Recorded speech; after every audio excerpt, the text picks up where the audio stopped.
while we're back here, Ace is in the back. Let's have you just show that he's always got current identification on. Yes. He does have tags, and he has registration. This is where I live. He has tags saying that he's been microchipped. He has plenty of tags with our name on it. 1, 2, 3 to be exact. Mm-hmm. Great, and you have his microchip number on his paperwork behind your seat? I do. Great, okay, good, thank you. He does have his therapy tag on, but he's doing work this afternoon. Okay, so that will come off on a daily basis, except for when he's working. It actually clips off. He has a separate clip that will come off when he's not doing therapy work. Okay, good, thank you. Sure enough. Nicely done.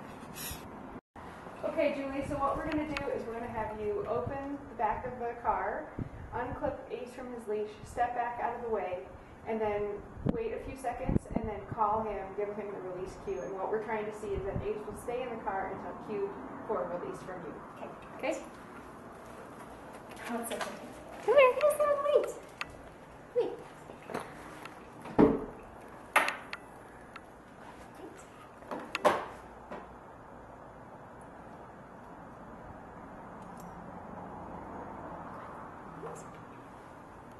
So then just take another step back.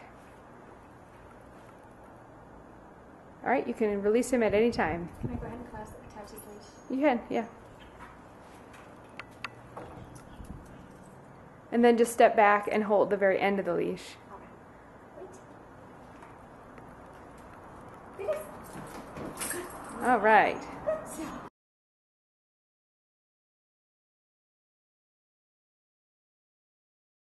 Alright, so we are just going for a short ride. You can kind of see the top of Seven's head in the back. Both dogs are buckled in their Kurgle harnesses. And Julie's just going to take us for a ride around the block.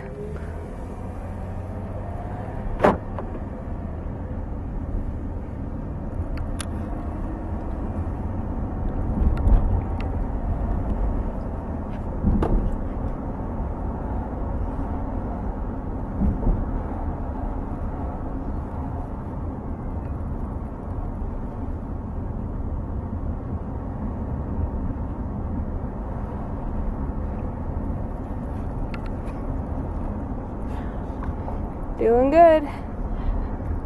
They're really good in the car. Yeah.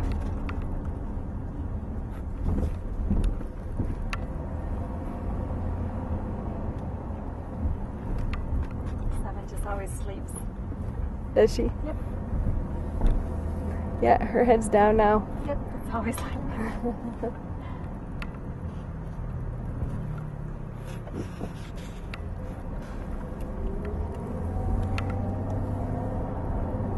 Alright, I've got enough footage. I'm going to stop recording.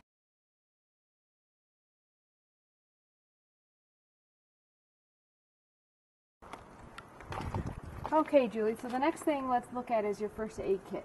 So can you show me where your first aid kit is? So I have a sticker here indicating that there's a canine first aid kit here.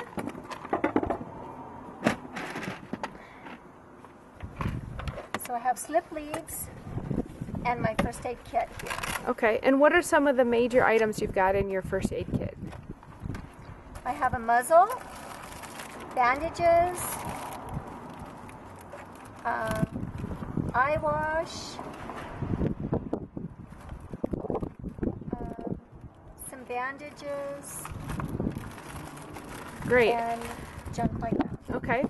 And Ace already has his first aid badge. We've already done that. Yes. And then what would you do differently if you were traveling in hot weather or cold weather? What other items might you bring with you? If I was in hot weather, I would carry a lot of extra water, and I would carry cooling coats for the two dogs. And then what about if you were traveling during the winter? During the winter, I would carry extra blankets. All right, so just things to keep warm. All right, Right. Good job.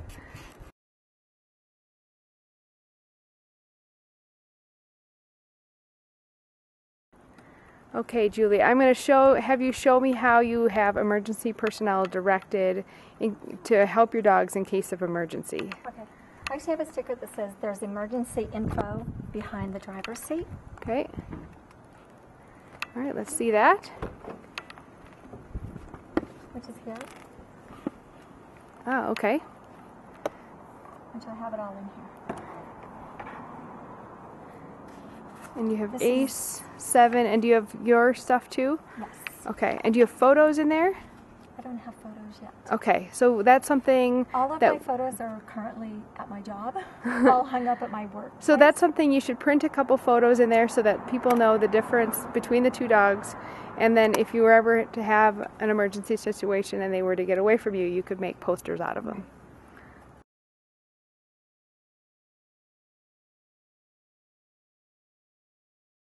Okay, Julie, so you've got Ace in the car, so I'm going to have you walk away, and then I'm going to get him out of the car, and we're going to have Margot call him without using his name to see that he'll come to someone he doesn't live with, or a stranger. Okay?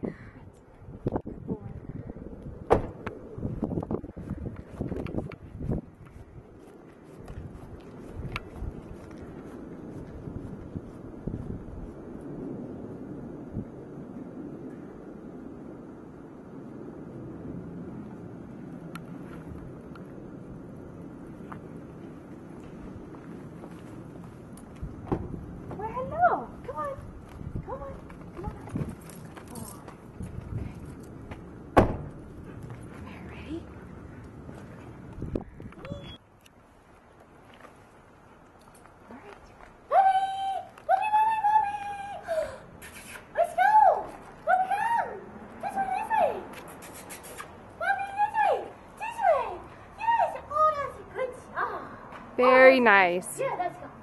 Let's go. Go find Mom.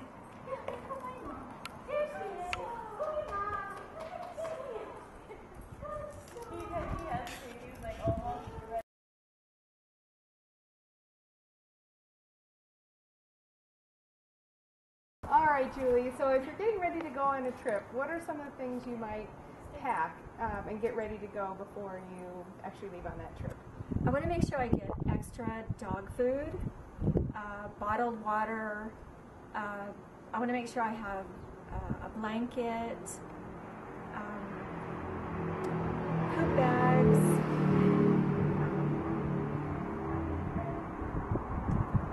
And it looks like you've already got their beds in the car, so that's good.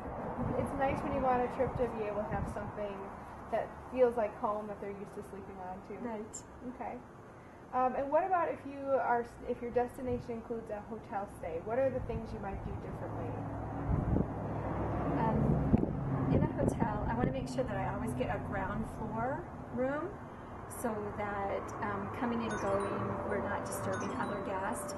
I want to make sure that I don't leave them in a room alone so that they're barking and disturbing other people. I want to make sure that I'm always a responsible dog owner. I want to make sure that I always clean up after them. And also one thing that I always make a point of doing is when I take my dogs out for a visit, that I always check to make sure there's not another dog out there already and await my turn, because those other dogs may not, especially big dogs, may be kind of intimidated by my dogs. I always wait for them to finish up first before I take my dogs out. And how about what supplies would you bring if you were staying at a hotel to help keep the room clean? Like a portable vacuum cleaner to clean up the hair. That's a good idea. The other thing you might want to consider is bringing an extra blanket or some towels, so that I don't know if your dogs get on the bed, mine does, so you might want to just put a blanket over the bedspread to keep hair off the bedspread. And also that helps them too to kind of feel at home too, because the smell may not smell like, it may not smell familiar to them. So, and then the other thing I'm thinking is sometimes when dogs drink, they splash water on the floor. So you may also want to have a towel under their food and water bowls. And also, because then you can just pick the towel up and take it with you. So any crumbs or splashes. Or a rug underneath their crate, so you're not scratching floors. Yep. It's all good things. So just try to leave the room the way you found it. Right. All right. Good. Yep. Good stuff. All right. Talk a little bit about some extra special travel considerations, some extra travel considerations. So, what kinds of things would you change or do differently, or plan ahead if you were to be going on an airplane with your dog? Well, definitely I would have to research that because I haven't really thought about taking my dogs on a plane. I'm pretty sure that they require a hard crate, so I would definitely have to look into that and see what kind of things I would have to get. I understand I would probably have to do something about some soft bedding for them, but definitely have to research that and follow whatever is required. Okay. And you've already got your dog information sheets, so you may want to consider having an envelope or taping those directly to the crate. Right. What about if that plane trip took you out of the country? What kinds of things might you do differently? Again, I have to do my research to see, again, what type of vaccinations would be required for them and get those things done. Mm-hmm. Very nice. Yeah. And I don't know if you're a beach goer, but if you went to the beach with them, Yeah, what would runners you at the do? beach. Yeah, right. Yeah. It's a party. I definitely would probably have to get a lot of towels and fresh water and something to clean up the sand out of their paws. Mm-hmm. Yeah. Maybe some shade. Yeah, an lots and umbrella. lots of shade. Right. Yep. Yeah. All right, good. Well, That have would fun be at the beach, different. little girl. Yeah. All right, thanks, Julie. Thank you.